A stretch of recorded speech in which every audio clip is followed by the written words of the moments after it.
브루셀라는 인수공통 감염병인데요. 이미 번식장들의 브루셀라가 만연하지만 보고가 안 되고 검사가 안 된 거다. 같은 번식장에서 저희가 구조하기 고작 며칠 전에 또 경매장에 나간 개들이 있거든요. 있겠죠. 그 개들은 아무런 방역 명령이 없었던 거예요.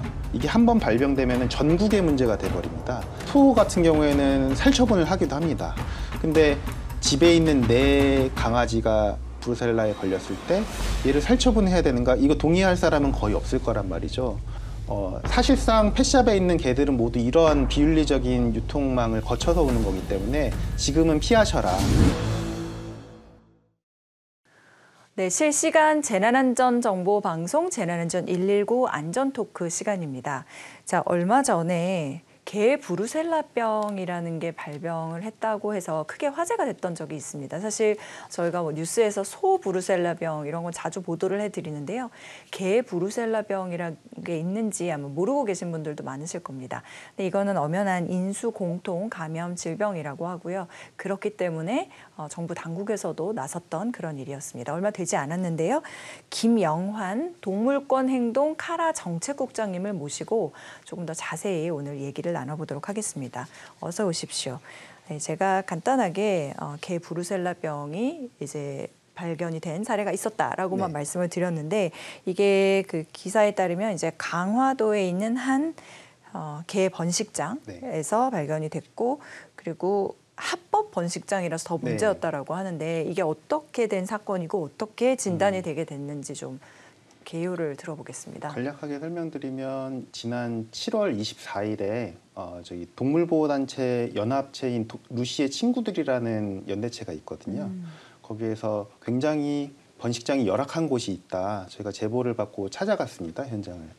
찾아갔는데 제보 내용보다도 더 훨씬 열악하고 수가 많은 상황이었었고요. 지금 저 화면이 맞습니다. 현장에 가신 모습인가요? 네, 현장에서 지금 현행 법으로는 뭐 동물보호단체들이나 봉사자들이 경찰이나 아니면 해당 지자체 공무원 동행하지 않으면 들어갈 수가 없거든요. 그래서 그런 사전 절차들 저희가 협의를 하고 하는 모습들이고요. 저희가 밖에서만 봐도 뭐 분변을 치우지 않아서 암모니아 냄새가 심각하고 암모니아 냄새. 예, 저기 목욕을 안 한 저 꾀지지한 강아지들이 너무나 많아서 이 안쪽은 도대체 어떻게 돼 있을까 사전에 점검을 하고. 이게 지금 밖에서 찍으신 내용이에요? 맞습니다. 들어가기 전에 저희가 밖에서 네, 봤는데 그 안쪽은 훨씬 심각했고요.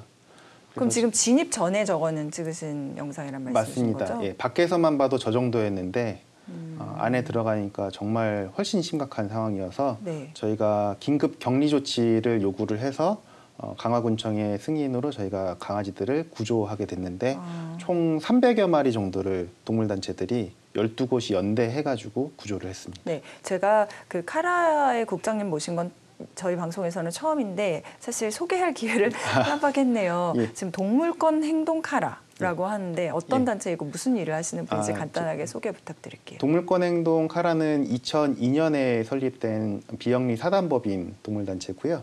저희는 반려동물뿐만 아니라 뭐 전시동물, 축산동물, 이제 다양한 동물들의 권익을 위해서 활동하는 동물보호단체입니다. 네, 근데 교수님도 하시네요. 와. 네, 학교에서 강의는 조금 하고 있습니다. 네, 옷도 지금 유니폼을 입고 나오신 것 같은데 그야말로 뭔가 행동을 옮긴다 이런 뜻에서 동물권 행동인가요? 맞습니다. 네, 저도 정체성이 활동가이기 때문에 오늘 활동복을 입고 나왔습니다. 그래서 지금 저 현장에 이제 행동을 하러 나가셨단 말이죠. 저런 현장 나가시는 게 처음은 아닐 텐데 이번 이런 뭐라 그래 급습이라고 해야 될지 무슨 적발이라고 해야 될지 어떤 점이 인상적이었는지 여쭤보고 싶습니다. 일단은 저희가 주로 불법 영업을 하는 곳들을 많이 가곤 하는데요. 뭐 개 도축장이라든지 아니면은 뭐 불법 무허가 번식장이라든지 이런 것들을 가는데. 해당 주소지는 합법 번식장이었었거든요. 그러니까 법으로 오케이. 예, 동물보호법으로 해당 지자체장의 승인을 받은 허가를 받은 번식장이어서 혹시나 그래도 허가 번식장이니까 조금 다르지 않을까, 그나마 낫지 않을까라고 생각을 하고 들어갔는데 아니나 다를까 불법 번식장과 다름이 없었고요. 뭐 허가가 발견되면 취소될 만한 뭐 뜬장이라든지 불법 시설물들도 있었고요. 뜬장이 불법인가요? 예, 지금? 동물보호법으로 뜬장이라고 하는 거는 저기 화면에 보시는 것처럼 네. 바닥이 철망으로 되어 있는 이제 사육장을 얘기를 하는데요. 이게 배설물들이 빨리 쉽게 빠져나가고 그렇게 청소를 용이하게 하기 위해서 관행적으로 썼던 겁니다. 근데 지금 현재는 동물보호법으로 이 뜬장은 망은 사용하면 안 된다라고 명시가 되어 있어서 저건 뭐예요? 지금 나오는 저 강아지들이 먹던 음식도 아닌 어떤 폐기물인데요. 네. 저희가 보니까 창고에 어떤 불법 축산물로 추정이 되는 이 물질들이 많았고요. 그거를 믹서기로 갈아서 강아지들에게 먹이고 있었더라고요. 그래서 왜 그러냐면은 사료는 비싸기 때문에 네. 좀 가격을 이윤을 남기기 위해서 저렇게 불법으로 추정되는 먹이들을 먹인 것으로 뭔지 보고 모르는. 있습니다. 근데 그럼 지금 저기 보시다시피 궁금한 게 뜬장에서 저렇게 뭐 이렇게 이상한 축산물을 먹으면서 자라고 있다라고 하셨는데 저 자체가 불법은 아닌 거죠? 뜬장으로 사육하는 것도 불법이고요. 네. 허가가 취소될 만한 이제 허가가 날 수가 없는 상황이고요. 네. 저렇게 불법 사료가 아닌 저런 출처불명의 먹이를 먹이는 것도 법으로 위법 소지가 있습니다. 알겠습니다. 그러면 이게 이제 불법은 아닐지언정 너무 열악하다라고 해서 들어가신 걸로 이해를 일단은 하고 있고요. 네. 그리고 저기서 지금 보이는 것처럼 번식장이라고 하는 곳은 소위 뭐 사람들이 얘기하는 뭐 강아지 공장이라고 하는 그런 곳인가요? 네, 맞습니다. 저희가 펫샵에서는 보통 작고 깨끗하고 예쁜 강아지들을 많이 보게 되잖아요. 그런데 그 강아지들이 보통 어디에서 흘러오는가 역추적을 해보면은 네. 대다수가 저러한 형태의 번식장에서 경매장을 통해서 펫숍으로 오게 되는 구조입니다. 중간에 약간 도매에서 예, 소매로 가는 맞습니다. 그런 단계가 있네요. 그래서 우리가 보는 강아지들은 깨끗하지만 그 강아지들을 낳은 강아지들이 사는 곳들은 굉장히 더러운 경우들이 많고요. 저는 지금 저 모습이 굉장히 충격적인데 소쿠리 같은 게 있잖아요. 네. 저게 지금 그리고 저기에 어미개로 추정되는 개체들이 있고 그 저게 어떻게 번식장이 저기서 아기를 저게 지금 새끼를 낳은 광경이에요. 네네. 새끼가 작잖아요. 네. 그러니까 이미 뜬장도 어떤 이렇게 발이 빠지고 관절이 상하고 이렇게 좀 고통스러운 공간인데요. 이 새끼들은 철망에 빠져버릴 수가 있기 때문에 바구니를 좀 도와가지고 그 안에서 어미가 있고 젖을 물릴 수 있게 만든 걸로 보입니다. 네. 정말 이거는 매우 충격적인데 이게 그럼 평생 저 개들은 저렇게 갇혀서 저 안에 사는 거예요? 한 번 들어간 개들은 뭐 잠깐 들어갔다 나오는 경우가 잠시 있더라도 계속 평생 저런 시설에서 산다고 보시면 될 것 같고요. 그리고 지금 보면은 교배가 강제로 이루어져서 매년 2번 출산한다고 돼 있네요. 맞습니다. 많으면 2번 정도 하는데요. 이렇게 발정기가 있고 또 포유기가 있고 이제 출산 이후에 이제 여러 가지 기간들이 있는데 빠르면은 1년에 2번 정도도 가능은 합니다. 그래서 계속 뭐 원하지 않더라도 계속 생산을 해내야 되기 때문에 네. 대부분 뭐 발정제를 불법으로 맞추는 곳도 있고요. 주사를. 아니면은 저희가 이번에 구조한 장소에서는 이례적으로 강아지들 다리에 어떤 와이어 끈 네. 이런 것들이 묶여 있어서 왜요? 살이 괴사되어 있더라고요. 그래서 저희가 검진 중에 발견해서 도대체 이게 무슨 일이냐, 저기 관련 이제 윤리적으로 최대한 해보려고 하는 네. 지금 번식업자들이 저거는 있어서. 뭐예요? 분변이 예. 쌓인 거예요? 그 어떤 뜬장 밑에 방금 지나갔는데 예. 네, 이따 보면 다시 제가 여쭤보겠습니다. 보이면 네. 강제교배 용으로 묶어두는 용으로 다리를 이렇게 저거예요? 끈입니다. 저게 저희가 한 8마리 정도의 다리에 끈이 매여 있어서 도대체 무슨 일인지 알아봤더니 아마 강제교배를 위해서 한 걸로 추정이 됐고요. 정말 저런 펫숍에 있는 개들이 저런 삶을 살고 있고 지금 저 보이는 건 현장에서 죽어 있는 개도 발견되었고. 왜 죽은 거예요? 원인을 저희가 너무 날씨가 덥고 부패해가지고 부검을 하지 못했고요. 지금 보시는 개는 이제 저희가 구조 이송을 해야 되는데 건강 상태가 너무 안 좋아서 이대로 이송하면 죽을 것 같으니까 수의사님이 먼저 건강검진을 하고 수액을 맞춰서 건강을 좀 회복시키고 데려가는 모습입니다. 아까 궁금한 게 저렇게 1년에 뭐 2번 정도 강제 교배를 시켜서 새끼를 이제 빼낸다고 말씀하셨는데 그러면은 1년에 2번이면은 개 평생으로 보면 한 몇 번 정도를 새끼를 낳게 되는 건가요? 뭐 잘 낳고 건강하면은 뭐 한 10번도 가능하겠죠. 근데 이제 그거는 이례적일 수도 있고요. 뭐 나이에 따라 다르지만 건강이 허락하는 한, 낳을 수 있는 한 계속 이용하는 걸로 보통 알려져 있습니다. 그리고 그런 새끼가 그럼 얼마 만에 이제 경매장으로 출하가 되는 건가요? 네, 되어 있다. 근데 단속은 거의 없다, 전무하다. 이런 제보들을 저희가 받고 있습니다. 근데 사실 어미개 밑에서 젖을 먹으면서 포유기를 충분히 가지는 게 어떤 개체의 건강에도 중요할 텐데 왜 그럼 그렇게 일찍 출하가 되는 거예요? 더 많이 자주 팔기 위해서인가요? 아니면 그러한 이유도 일부 있을 거고요. 아무래도 펫숍에서 이제 구매자들이라고 해야 될까요? 이제 소비자들이 작고 예쁜 어린 강아지를 원하기 때문에 그러한 어떤 관행이 굳어진 걸로 보이고요. 하지만 이런 것들이 건강에만 나쁜 게 아니라 이 강아지들의 사회화에도 굉장히 좋지 않거든요. 그러니까 보통 펫샵에서 구매를 하거나 다양한 경로로 강아지들과 살아갈 때 이 사회화 행동 문제들이 굉장히 또 곤란을 겪는 문제거든요, 보호자분들이. 그러니까 뭐 예를 들면 뭐 안 해야 될 행동을 하는 거죠. 뭐 맞죠. 문다거나 예. 뭐 그런 거 말씀하시는 물거나 거죠. 아니면 뭐 무서워하거나 짖거나 말을 잘 이제 안 듣거나. 교감이 안 되거나. 하지만 이제 강아지들에게 최고의 사회화 중 하나는 어미와 이제 같이 태어난 형제들과 같이 이 포유기를 지내는 것들이 좀 굉장히 중요한 사회화 과정이거든요. 그렇게 사회화가 안정적으로 된 어미에게서 태어난 강아지는 또 사회가 잘 됩니다. 근데 지금의 형태처럼 태어났는데 한 달 만에 빨리 빼야 되니까 이제 떨어뜨리고 팔아 넘기고 혼자 지내고 이러면은 아무래도 사회화에도 안 좋은 영향이 있을 수밖에 없죠. 그렇군요. 저런 번식장을 저렇게 눈으로 본 거는 사실 굉장히 좀 충격적인데 저게 전국적으로 얼마나 있어요? 저런 번식장들이? 지금 농림축산식품부 통계에 의하면은 지자체장의 허가를 받은 합법 번식장은 전국에 1948개가 있습니다. 1948개. 예. 근데 모두 허가를 받고 운영하는 것은 아니고 불법 번식장을 포함한다면 2,000개가 훨씬 넘을 것으로 지금 생각을 저 하고 사진은 있습니다. 아마 제왕절개를 한 사진인가 보죠? 맞습니다. 저희가 그렇게 추론하고 있는 흉터들이고요. 저 끈은 아까 말씀하신 강제 교배를 위한 끈이고요. 맞습니다. 그래서 어떤 강아지는 살이 괴사되다 못해서 어떤 장애까지 입는 경우도 있었고, 하지만 어미가 장애를 입더라도 태어난 새끼만 장애가 없으면 상관없는 거니까 저렇게 진짜 강아지 했던 것 같습니다. 공장이라는 말이 생명을 생산하는 기계 같은 느낌이 들어요. 저걸 보니까. 그러면은 좀 과한 얘기일 수도 있겠지만 지금 번식장이 뭐 합법만 2,000곳 정도? 그러면은 법의 테두리에 벗어나 있는 곳들도 있을 수 있잖아요. 내 맘대로 맞습니다. 기르고 예, 있는. 예.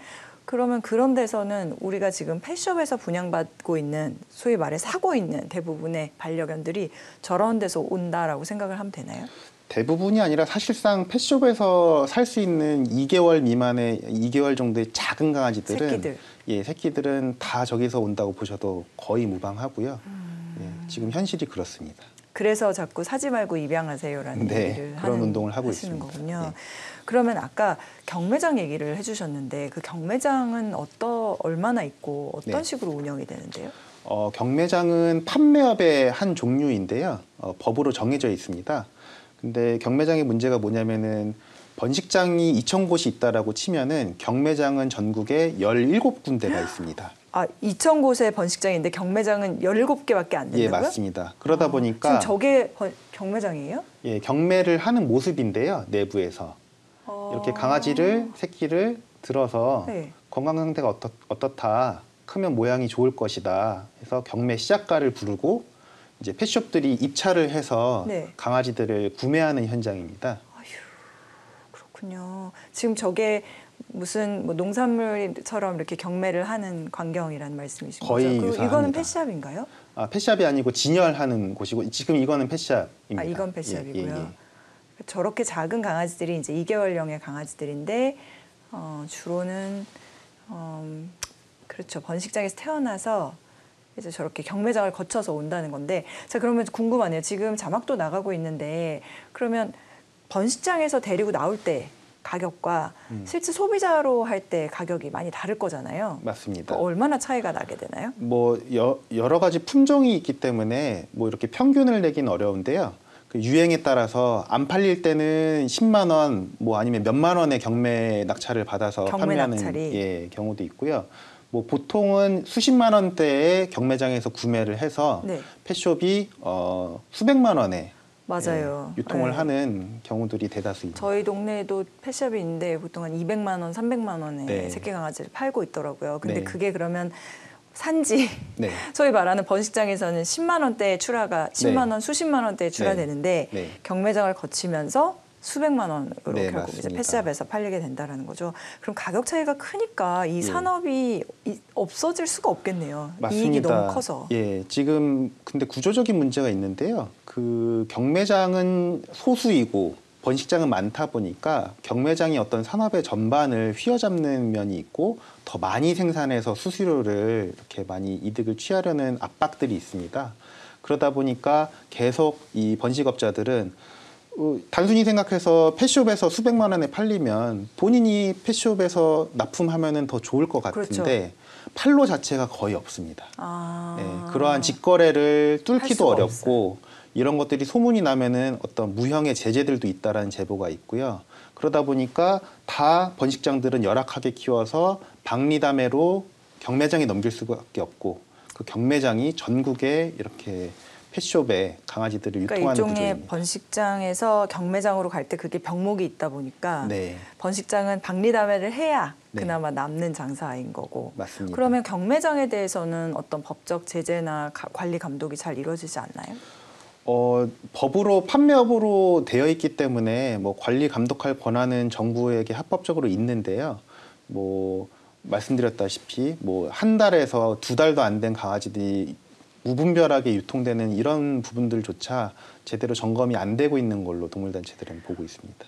그렇군요. 자, 정말 합법이라는 말이 무색하게 저희가 번식장 환경도 보고 지금 경매장의 모습도 저렇게 보여드리고 있는데 어쨌든 우리 오늘은 개 브루셀라병 얘기를 하기 위해서 모였으니까 다시 한번 좀 여쭤보면 합법 번식장이 저 정도라면 당연히 불법 번식장은 뭐 말할 것도 없을 것 같고 그런 곳에서 개 브루셀라병의 발생을 했다라는 거는 별로 이상해 보이지가 않네요. 네. 저런 비위생적인 환경에서. 저희가 동물단체들이 일단 구조를 한 다음에 다 나눠서 각자 보호소에서 이제 입소를 강아지들 시켰고요. 건강검진을 하다가 여러 가지 검사를 했겠죠. 전염병, 기저질환은 없는지. 근데 브루셀라가 발병이 확인이 돼가지고 네. 저희가 정말 깜짝 놀라서 바로 방역당국에 신고를 하게 됐습니다. 어떤 병인가요, 브루셀라는? 브루셀라는 인수공통 감염병인데요. 우리나라 가축 전염병 예방법으로 지정돼 있는 법정 감염병입니다. 그래서 사람에게도 감염이 될 수 있고 동물도 감염될 수 있는 그러한 질병을 말하는 건데요. 그래서 좀 철저하게 되게 관리를 해야 되는 질병인데 보통 브루셀라는 강아지 브루셀라의 경우에 1년에 많아야 3건, 4건, 3마리, 4마리가 보고가 됩니다. 아, 그래요? 근데 저희가 이번에 300여 마리를 구조해서 검사가 가능한 강아지들 한 260마리를 검사를 해봤더니 네. 105마리가 브루셀라에 감염된 거의 상태였습니다. 3분의 1 정도가 브루셀라에 맞습니다. 감염된 상태예요? 그래서 이 1년에 서너 마리 정도 발생하는 개 브루셀라가 과연 우리나라에 그만큼밖에 없어서 서너 마리가 보고된 게 아니고 이미 번식장들의 브루셀라가 만연하지만 보고가 안 되고 검사가 안 된 거다 이렇게 보고 있어서 정부가 빨리 전수조사를 실시를 해야 됩니다. 아, 그러니까는 1년에 3-4건 있었는데 이번에 많이 발견이 된 게 아니라 기본적으로 더 많을 건데 그게 발견이 안 되고 있을 뿐이다라고 맞습니다. 생각하시는 2016년 농림부 자체 연구조사에서도 번식장에서 브루셀라가 있다. 그리고 그 번식장 같은 경우에는 30%가 넘게 브루셀라가 있다. 심지어 가정견에서도 1% 정도는 브루셀라 감염이 확인됐다. 이런 연구들이 있습니다. 10년 전에. 저희가 소브루셀라병은 많이 보도를 비교적 자주 하는 편인데 강아지 브루셀라병은 사실 잘 이렇게 말씀하신 대로 보고 건수가 별로 없다 보니까 이게 정확하게 어떤 병이고 증상이 어떤데요? 브루셀라는 동물들에게는 소나 강아지들에게는 이제 주된 증상이 불임. 아니면은 유산, 사산 이런 것들. 그러니까 충분히 이 배가 불렀는데 죽어서 나오는 이런 증상들이 대표적인 증상이고요. 네. 사람도 감염이 가능은 하지만 사실은 조금 확률적으로는 희박하고요. 그리고 사람은 다행히 근육통이라든지 아니면은 뭐 열이 난다든지 감기와 비슷한 증상이 있어서 병원에서 항생제를 처방받으면 충분히 치료가 가능한 질병이기도 합니다. 저희가 궁금한 게 그렇죠. 그럼 사람에게 지금 별로 위험하지 않다라고 말씀하셨지만 인수공통 감염병이라 그러면은 제일 걱정되는 게 사람한테도 옮을 수 있는 거야? 더더군다나 뭐 불임, 유산, 사산 이런 얘기를 하셨으면 되게 위험하게 느껴지거든요. 네. 그렇게까지 사람에게 치명적이거나 위험한 건 아닌가요? 브루셀라가 분명히 좀 인수공통 감염병이긴 한데요. 뭐 과소평가하면 물론 안 됩니다. 이 질병은 법으로 정해져 있고 어떤 법적인 의무, 방역 의무들이 부여되어 있는 법이기 때문에 철저하게 관리해야 되는 건 맞는데 반대로 너무 무서워하시거나 뭐 크게 걱정하실 필요까지는 없고 철저하게 방역을 준수를 하고 또 이제 이런 방역이라 하면 이제 번식장에서 네, 방역을 준수를 하면은 관리가 가능한 질병인데 지금 관리가 안 돼서 안 되고 이번에 있으니까. 문제가 된 겁니다. 그러니까 사람들은 이런 걱정을 할 수 있죠. 그래, 내가 기르는 개가 펫샵에서 샀는데 그 펫샵이 사온 곳은 경매장이고 경매장에 사온 곳은 저런 번식장이다. 그러면 저런 번식장에서 내 개가 결국 왔다라고 하면은 나한테도 내 개도 개브루셀라병, 나도 옮을 수 있나? 이런 걱정을 할 수가 있잖아요. 그런 걱정을 극복하기 위해서는 사실은 이 산업 구조를 바꿔버려야 됩니다. 지금 펫샵에서 계속 구매하는 한 한계가 있을 수밖에 없는데요. 예를 들면은 펫샵에서는 뭐 법을 다 준수해서 2개월 이상의 강아지를 구매를 하신다 하더라도 네. 브루셀라는 질병 키트 검사를 6개월 이상만 할 수 있습니다. 아, 어린 개체한테는 할 수가 없어요. 예, 새끼 강아지는 이제 잠복기가 있기 때문에 검사를 제대로 할 수가 없고요. 그렇기 때문에 예방이 너무나 중요하고 네, 이런 산업 구조를 바꾸는 것들이 중요합니다. 그래서 산업성 감염병이다라는 말씀을. 그러면 말씀 나온 김에 어떤 구조를 어떻게 바꿔야 된다고 생각하고 계신 거예요? 지금 우리나라 설명드린 대로 많은 번식장들이 소수의 경매장을 통해서 전국 펫샵으로 이렇게 퍼지는 구조를 갖고 있거든요. 유통망이. 이런 것들이 굉장히 좀 감염병 측면에서는 위험할 수가 있습니다. 왜냐하면은 2,000개 중에 뭐 몇백 개는 깨끗하게 관리가 됐다 하더라도 같은 경매장에 다 강아지들이 모여 있으면 교차 감염이 돼서 또 밖으로 나갈 수 있는 거거든요. 그래서 어떤 윤리적으로 소수만 키워서 이렇게 좀 유통 구조를 단순화시켜야 이런 감염병도 관리가 가능할 것 같고요. 이런 특성 때문에 또 방역이 어렵기도 합니다. 무슨 말씀이냐면은 소 브루셀라는 소는 한 30개월씩 키우거든요. 네. 예. 그러다 보면은 소는 브루셀라가 발병했다 그럼 그 농장을 차단하면은 거의 문제가 끝납니다. 왜냐하면 자주 밖으로 이동하지 않기 때문에. 그쵸. 근데 저런 지금 화면에 보시는 강아지들은 2달이면 새끼를 낳아버리니까 자주 경매장에 왔다 갔다 하고 전국적으로 유통이 퍼지거든요. 그러다 보니까 한 지역의 문제가 아니라 한 번식장의 문제가 아니라 이게 한번 발병되면 전국의 문제가 돼버립니다. 그래서 이런 지금 현재 농림부의 브루셀라 방역 체계도 지금 소를 중심으로 이렇게 차단 방역이 되어 있는데 개를 상정한 전국적인 어떤 통합적인 방역이 있어야만 이런 것들이 예방 관리가 되지 지금처럼 지역적으로 이 단절해서 방역을 하면은 어려울 거라고 생각합니다. 저희가 반려인구 죄송합니다. 반려인구 1,500만 시대다 뭐 이런 얘기를 많이 하는데 그러면 사실 이거를 정부 차원에서도 그냥 넘길 일은 아닐 것 같아 보이거든요. 네. 지금 현재 말씀하신 것처럼 농림부나 지자체 같은 곳들에서는 이걸 인지한 이후에 어떤 노력들을 하고 있나요? 지금 정부와 지자체는 법에 따라서 그 방역 조치를 하고 그다음에 역학조사를 하게 돼 있습니다.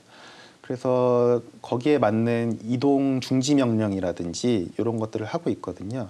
지금 요약드리면은 105마리의 감염된 강아지들은 다 저희 동물단체들이 나눠서 치료를 하고 있고요. 치료 중이에요. 예, 지금. 치료를 하고 있고 해당 지자체에서 명령을 내렸습니다.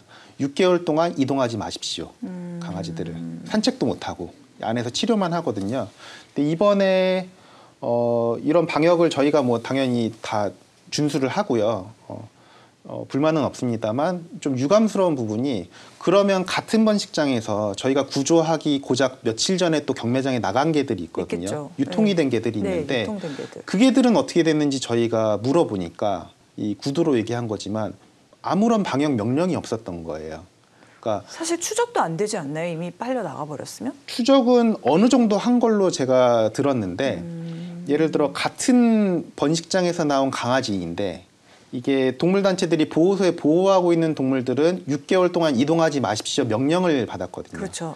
근데 유통경로를 통해서 펫샵까지 판매된 강아지들에 대해서는 아무런 그런 이동금지나 조치가 없어서 저희가 좀 항의를 좀 했었습니다. 아, 그러니까 지금 어떻게 보면 소재가 확인된 개들은 움직이지 못하게 했는데 팔려나간 개의 경우에는 네. 아무 조치가 없었다. 어느 펫샵인지까지 알고도 뭐 다른 조치가 없어서 저희가 의아한 거죠. 오히려 그 개들이 더 위험할 수도 있지 않아요? 소비자들한테. 그러니까 위험의 수준이 어떠하든지 간에 같은 질병이니까 같은 조치를 내려야 마땅한 건데 왜 동물단체들한테는 명령을 하고 다른 산업에 이용됐던 이윤을 남긴 개들은 그대로 있는지 좀 방역 차원에서도 우려스럽습니다. 그렇네요. 잘 이해가 되지 않네요. 그거는.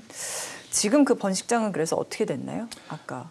해당 번식장은 지자체에서 영업 중지 15일 정도 그러면 받았고요. 다시 영업을 할 수도 있어요. 예, 그 기간 지나면 영업을 할 수는 있지만 지금 개가 없으니까 영업 중단을 뭐 15일을 하든 2달을 하든 상관이 없겠죠. 다시 개를 사와서 또 기를 수도. 그것도 가능은 할 겁니다. 지금 수사를 받고 있는데 이 수사 결과에 따라서 뭐 이제 죄가 인정이 되면 어떻게 될지는 모르겠지만 현재 상태로는 행정적으로 가능한 겁니다. 네, 너무 충격적인데 저는 그 이후에 또 다른 충격적인 소식을 하나 들었습니다. 저 번식장에 있는 개들에게서 미용 실습견으로 보내져 쓰인 흔적도 발견됐다. 이거는 또 무슨 얘기인가요? 해당 번식장에서 그 지역에 있는 어떤 미용 학원에 개들을 실습용으로 보낸 또 개 미용 학원에? 예, 강아지 애견 미용 학원이라고 하죠. 그래서 그런 곳들에 보냈다라는 거를 저희가 알게 되어서 당일이 아니라 좀 뒤늦게 좀 다시 찾아가서 저희가 구조를 하게 됐는데요. 이 보통 미용 학원들이 이제 또 윤리적으로 연습하는 곳들도 있습니다. 인형, 모형을 가지고도 하는데 아무래도 기술적인 측면에서 살아있는 개가 훨씬 실력을 키우는 데는 좋다라고 하시더라고요. 그런 곳들에도 퍼져나가서 이용되던 개들을 저희가 추가로 구조를 했습니다. 그러면 저 개들은 번식용으로도 쓰이고 미용 실습용으로도 쓰이고 네. 그런 거예요. 네. 실습을 하다가 뭐 다치는 경우도 덜어 있겠네요. 뭐 아무래도 서투르니까 그런 경우는 발생했을 수 있는데 저희가 증거는 없고요. 그래서 좀 연습을 하더라도 좀 윤리적인 곳에서 데려와서 좀 해야 되는 건데 이렇게 산업적으로만 이용의 측면으로만 너무 한 것 아닌가 이런 마음이 있습니다. 내가 지금 이제 기르고 있는 반려견 강아지가 있을 수 있는데 그 강아지를 펫샵에서 사온 경우가 아마 대다수일 거라고는 생각이 들어요. 입양하지 않았다라고 하면. 네. 그렇다고 하면은 이 개도 혹시 감염의 가능성이 있을까라는 생각이 지금 방송을 보시면서 들으실 수 있어서 그런 네. 경우에는 그러면 뭐 검사나 치료나 이런 네. 게 가능한가요? 어떻게 해야 브루셀라는 동물병원에서 6개월령 이상이라면 충분히 검사하실 수 있고요. 치료에 관해서는 그 수의사님이 계실 테니까 처방에 따라서 항생제를 먹으면서 경과를 지켜보면 그렇게 크게 위험하지 않을 수 있고 관리가 가능할 겁니다. 뭐 안락사를 권고했다 이런 얘기도 들었습니다. 저는. 근데 이게 말씀드린 소브루셀라 중심의 방역 때문에 일어났던 일이라고 보는데요. 이게 반려동물은 어쨌든 가족의 어떤 형태로 지금 우리에게 다가오는 존재들인 거잖아요. 그러다 보니까 소 같은 경우에는 살처분을 하기도 합니다. 브루셀라가 이렇게 걸렸으면은 이 방역을 위해서 살처분을 한다. 근데 강아지가 걸렸을 때 집에 있는 내 강아지가 브루셀라에 걸렸을 때 얘를 살처분해야 되는가? 이거 동의할 사람은 거의 없을 거란 말이죠. 이런 문제의식이 있어서 지난해에는 서울시가 농림부에 건의를 했습니다. 그 강아지는 개는 반려동물이기 때문에 브루셀라는 치료 관리 가능한 질병이므로 치료를 원칙으로 하자 이런 법령 개정안 의견을 제시하기도 했는데요. 근데 지금 현재 바뀌지는 않았고요, 법이. 이번 사건에서 저희 이 구조된 개 중 한 마리를 임시보호하던 또 봉사자가 있었습니다. 네. 근데 그 강아지가 나중에 검진 결과 이제 양성 브루셀라가 걸렸다 이게 확인되니까 그 지역의 방역 공무원이 밤에 집에 찾아와서 빨리 안락사 시키든지 밖으로 나가라, 다른 지역으로 나가라 이렇게 종용해가지고 곤란을 겪은 일이 일어나서 이 방역 체계와 이 시민들의 인식이 아직 이 수준이 다르다, 맞지 않는다 이런 아쉬움이 확인됐습니다. 근데 정말 그 개체에 대해서는 빨리 안락사까지 시키라고 하면서 아까 말씀하신 대로 경매장을 통해 펫샵으로 팔려나간 그 같은 번식장의 개체들에 대해서는 어떤 아무런 조사가 조치가 없고, 없고. 예. 그거는 정말 형평성에 굉장히 어긋나는 일이에요. 형평에도 어긋나고 정말 이게 위험할 수 방역은 일관돼야 관리가 가능한 거잖아요. 이렇게 임의로 하는 것들이 이해가 안 가서 저희가 좀 실체적으로 어떻게 된 일인지 좀 더 조사를 하고 있습니다. 이게 생각보다 매우 광범위하고 많은 문제들이 지금 얽혀 있는데 한번 정리를 좀 해보겠습니다. 그 국장님이 생각하실 때는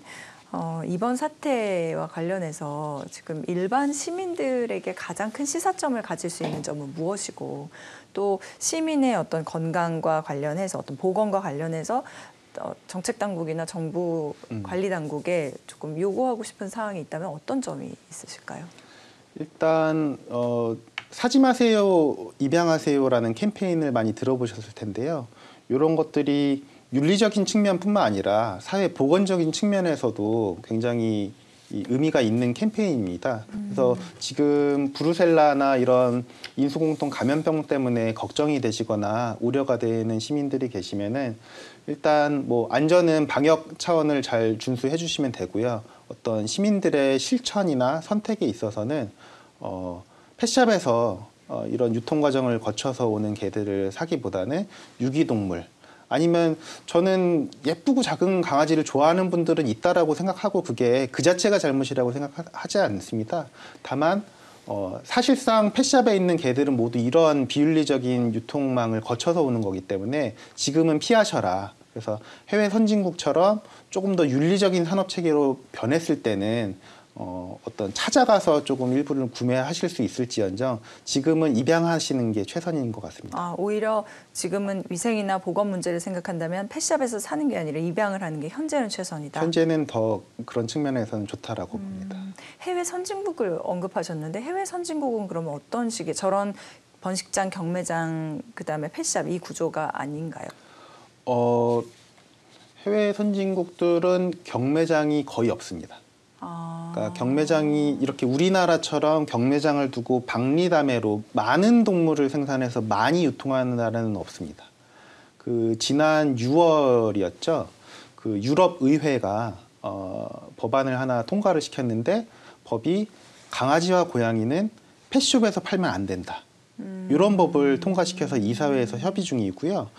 점점 펫숍을 그러니까 펫샵 자체를 금지하는 나라들이 굉장히 많아지고 펫샵이라는 있습니다. 게 그 강아지 파는 곳, 맞습니다. 파는 가게. 예, 진열하고 판매하는 곳들인데 영국 같은 경우에는 루시법이라고 해가지고 네. 제3자에게 내가 그 브리더라고 하는 소수의 강아지만 윤리적으로 번식하는 사람에게 구매하는 것 외에는 제3자에게 판매하지 말아라. 펫숍 같은데 경매장 같은데 금지하는 법안을 만들었고요. 미국이라든지 호주 같은 데도 지역별로 펫숍을 금지하는 주들이 굉장히 많아지고 있습니다. 그럼 어디서 사요? 펫숍이 없으면? 보호소에서 사거나 데리고 오거나 예, 산다기보다.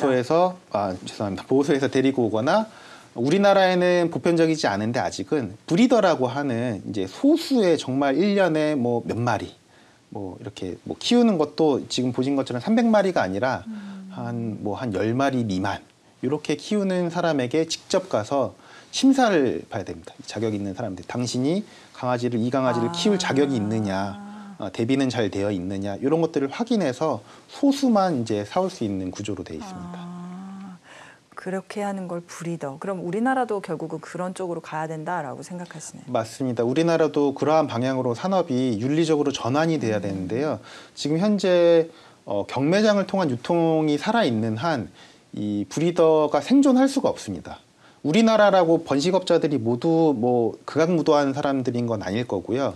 분명히 이렇게 키우고 싶지 않은데 윤리적으로 키우고 싶다, 조금만 키우고 싶다, 나는 얘가 좋아서 시작했을 뿐이다, 이런 분들이 있습니다. 네. 근데 이런 분들이 자율적인 노력을 하더라도 가격 경쟁에서 경매장을 따라갈 수가 없기 때문에 결국은 파산하거나 망하는 경우들이 많다라고 들었습니다. 진짜 구조적인 문제네요. 네. 저는 개인적으로 좀 궁금한 게 있습니다만 아까 루시법이라고 방금 네. 영국에서 나왔는데 저도 루시라는 강아지를 키워왔었어요. 옛날에. 네. 그래서 그 루시가 계속 들어오는데 아까 루시의 친구들이 가서 이번에 그 번식장을 이제 쳤다라고 네. 말씀을 하셨거든요. 맞습니다. 루시가 왜 루시법이고 왜 루시의 친구들인가요? 루시는 번식장에서 화면에 나오지 않은 다른 번식장에서 구조했던 강아지의 이름입니다. 우리나라에서? 예, 우리나라에서 루시라고 이름을 지어줬었고요.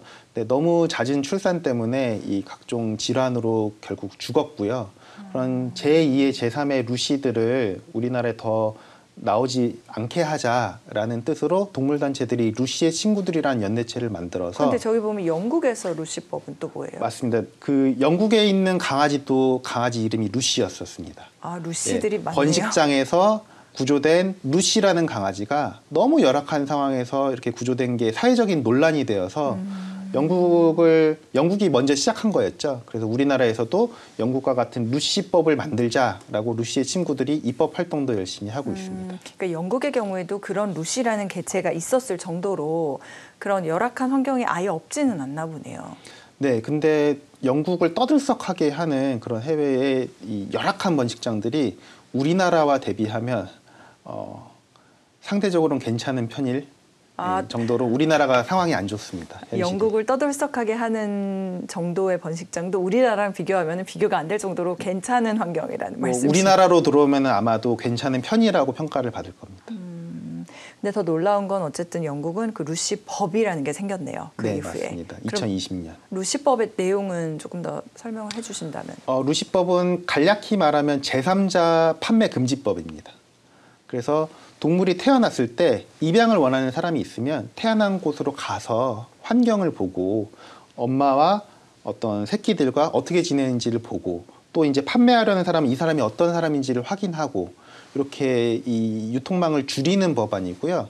그래서 영국은 지금은 펫샵에서 제3자에게 이렇게 판매할 수가 없게 되어 있습니다. 우리나라도 그런 방식으로 이상하지 않습니까? 반려동물은 가족이라고 하는데 가족을 이렇게 경매를 통해서 유통하는 게 가족이 아닌 거거든요. 그거는. 보통은 그 단계를 모르니까요. 경매가 네. 있다라는 걸 모르고 그냥 펫샵에서 사는 것만 생각하니까. 맞습니다. 그래서 그런 유통 구조가 뒤에서는 저런 어떤 열악한 번식장이 있기 때문에 지탱되는 구조가 지금의 유통망이거든요. 이런 것들을 줄이기 위해서 한국의 루시법도 경매를 먼저 금지하자, 제3자에게 판매하는 걸 멈추자, 이런 법안들을 국회에서 준비하고 있습니다. 이거는 아마 또 다른 문제일 것 같아서 제가 여쭤볼까 많이 망설여졌지만 간단하게 좀 여쭤보고 싶은데 지금 경매장을 통해서 대량 유통하는 나라는 우리나라뿐 개선 필요 이렇게 돼 있는데 대량 유통이라는 말이 마음에 걸려서요. 네. 저거가 결국은 요즘 사회적으로 문제가 되고 있는 유기견이 너무 많아서 네. 문제고 안락사를 대규모로 시행해서 문제고 다 맞닿아 있는 거 아닐까요? 맞습니다. 경매를 일본은 하긴 합니다. 강아지를. 근데 우리나라와 달리 제가 대량이라고 강조드리는 이유는 소수만 비싸게 하거든요. 근데 우리나라는 전혀 그렇지 않고 네. 많이 생산해서 많이 판매하도록 이 촉진하는 역할들을 하고 있습니다. 경매장이. 그러다 보니까 1년에 유기동물이 지난해 같은 경우에는 10만 6천 마리 정도 발생을 했거든요. 매년 10만 마리 수준입니다. 네. 근데 의문이 드는 게 정말 10만 명이 버렸을까? 그냥 우리가 인식적으로 생각하듯이 차 타고 가다가 강아지를 뭐 휴게소에 버리고 오는 사람이 10만 명일 건가 그러진 않거든요.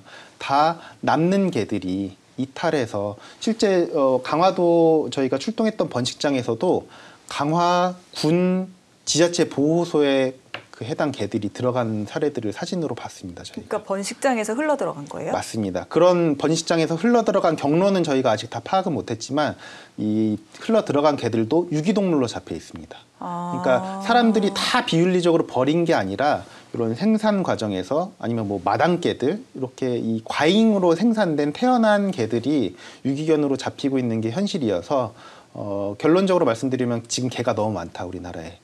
생산을 줄여야 된다. 이렇게 동물단체는 주장합니다. 그러면은 지금 좋은 부분을 지적해 주셨는데 저기서 저렇게 만약 구조가 안 됐어요. 그리고 네. 저 즉 합법이라고 하지만 거의 불법 상태인 번식장이 계속 운영을 해요. 그럼 저기서 새끼들이 계속 출하가 되겠죠. 네. 근데 출하되지 않고 남아 있다가 일종의 생식 능력이 떨어진 개체들은 네. 어떻게 되는 거예요? 예전에 개식용이 일상화되어 있었던 시절에는 이 전통시장이라고 하죠. 가면은 저런 조그만 강아지들이 케이지에 막 구겨져 넣어져 있었거든요. 전통시장. 큰 개들만이 아니라 저런 강아지들은 케이지에 구겨져 넣어져 있어서 국물용이라고 팔았습니다. 네. 네. 그 개식용 이 보신탕을 많이 판매하던 시절에는 그랬었고요. 지금 이제 곧 이제 개식용 종식이 될 거고요. 말씀하신 이런 생식 능력이 떨어진 개들, 뭐 아니면 장애가 있는 개들, 못생겨서 팔리지 못하는 개들은 수요가 없지 않습니까? 그렇죠. 근데 그러면은 데리고 있으면은 사료는 계속 돈이 나갈 거고 그러다 보니까 알 수 없는 방법으로 처리하고 있는 것 같습니다. 예를 들면은 지난 2023년에 양평군에서 한 집에서 번식장에서 나온 개 1,500마리 정도를 굶겨 죽인 사건이 일어났었거든요. 그런 것들이 아마 이런 식으로 번식장에서 도태되었다라고 표현을 하는데 그쪽에서는 이런 개들을 쓸모가 없어진 개들을 처리업자에게 맡겨가지고 살처분한 것이 아닌가 이렇게 보고 있습니다. 그럼 반대로 펫샵에서 안 팔린 개도 있을 수 있잖아요. 그런 맞습니다. 개들은 어떻게 돼요? 새끼들. 경로는 다양합니다. 그래서 다시 번식장으로 들어와서 어떤 새끼를 낳는 용도로 활용이 된다든지 아니면은 저희가 제보받는 것들은 일부 요즘 문제가 되는 게 신종 펫샵이라고 있거든요. 이게 보호소인 듯 하면서도 이 강아지들을 좀 팔면서 분양이에요. 돈을 많이 뜯어내는 이런 형태들이 있는데 그런 곳들이 펫샵에서 팔리지 않은 개들을 우리가 구조했다 이런 식으로 들어간다라는 제보들도 저희가 상당히 많이 제보를 받습니다. 펫샵에서 안 팔린 개들을 구조했다라고 해서 데려간다. 네. 정말 문제가 한둘이 아니고 하실 일이 참 많으시다라는 생각이 듭니다. 지금 뭐 아까 제가 초창기에 이 질문을 하나 아껴놓은 질문이 있어서 좀 드리고 싶은데 자기소개에 교수님 외에도 직함이 하나가 더 있으셨어요. 요즘 특히 우리나라가 이제 동물 학대 그런 부분에 대한 관심이 많은데 처벌을 강화하라 이런 여론도 조금씩 높아지고 있거든요. 국장님께서 법무부 보호관찰소에서 동물 학대범을 대상으로 재범 예방 교육을 하고 있다고 들었는데 이거는 정확하게 어떤 일이고 무슨 일을 교육을 하시는 건가요? 지금 동물보호법이 개정되면서 동물 학대를 저지른 사람에게도 재판부가 수강 명령을 내릴 수 있게 됐습니다. 예전에는 뭐 일반적인 가정 폭력이라든지 음주운전이라든지 이런 전과자들에게 사회봉사와 함께 재범 예방 교육을 받아라 이렇게 명령이 내려졌는데 네. 지금은 동물 학대범에게도 그러한 명령들이 내려집니다. 근데 문제는 법은 그렇게 되어 있어서 판결이 나오고 있는데 지역마다 있는 보호관찰소들에서는 이러한 교육을 할 강사가 없는 거죠. 그래서 제가 지난주에도 목포를 갔다 왔는데요. 네, 각 지역에 요청이 있으면 가서 동물 학대를 저지른 이제 처벌을 받은 분들에게 재범 예방 교육을 하고 있습니다. 네, 정말 귀한 시간 내셔서 오늘 오셨는데요. 한 번에 끝날 얘기 같지는 않고 오늘 이렇게 뭐랄까 막연하게나마 어떤 개 브루셀라병 발병이라는 사건을 통해서 저희가 우리나라 산업 구조적인 문제를 조금 파악해 볼 수 있는 그런 계기가 되었던 것 같습니다. 처음 오셨고 그렇기 때문에 저희가 특별히 오늘 꼭 혹시 하시고 싶으신 말씀 있으시다면 국장님께 여쭤보겠습니다. 해주셨던 말씀도 괜찮습니다. 네. 뭐 이 사건을 현장을 겪으면서 이 안타까운 이제 강아지들 개체에 대한 이 타는 마음도 있지만요. 조금 침착하게 생각하면은 결국 구조적인 문제이기 때문에 이 구조를 바꿔야 더 많은 개들을 살릴 수 있겠다라는 생각을 하고 있습니다. 그래서 영국에서 실시된 이 경매나 펫숍 판매를 금지하는 루시법을 우리나라에서도 발의를 준비를 하고 있거든요. 그래서 이런 루시법이 발의됐었을 때 국민 여러분께서 많이 지지해 주셔서 이런 유통 구조를 바꾸는 데 힘을 실어 주셨으면 좋겠고요. 또 저희 카라뿐만이 아니라 이 연대했었던 단체들이 뭐 여기 출연하셨던 도로시 지켜줄게나 네, 아까 얼굴 보이시더라고요. 예, 코리안 독스, 뭐 TBT, CRK, KK9 여러 이제 기사를 보시면은 작은 동물 단체들이 있습니다. 근데 작은 자원으로 정말 많은 개들을 끌어안고 보호하고 있거든요. 그런 동물 단체들에게도 후원의 손길을 좀 부탁을 드립니다. 아, 그때 도로시 지켜줄게 대표님 나오셨을 때 전혀 지원을 안 받으시고 후원으로만 100% 운영한다 하셨는데 맞습니다. 그럼 네. 지금 그 치료비도 다 스스로 감당하고 네, 계세요? 저희가 모금한 돈으로 하고 있습니다. 아, 그래서 후원의 당부까지를 해주시는 거군요. 네, 말씀 잘 들었습니다. 가장 중요한 필요를 여쭤봤더니 또 후원에 대한 당부로 마무리를 해주셨는데요. 이게 아마 우리나라가 처한 조금 불편한 현실이 아닐까 싶습니다. 오늘은 여기까지 들어보도록 하겠습니다. 지금까지 김영환 동물권 행동 카라의 정책국장님 모시고 말씀 들어봤습니다. 오늘 감사드립니다, 국장님. 감사합니다. 네.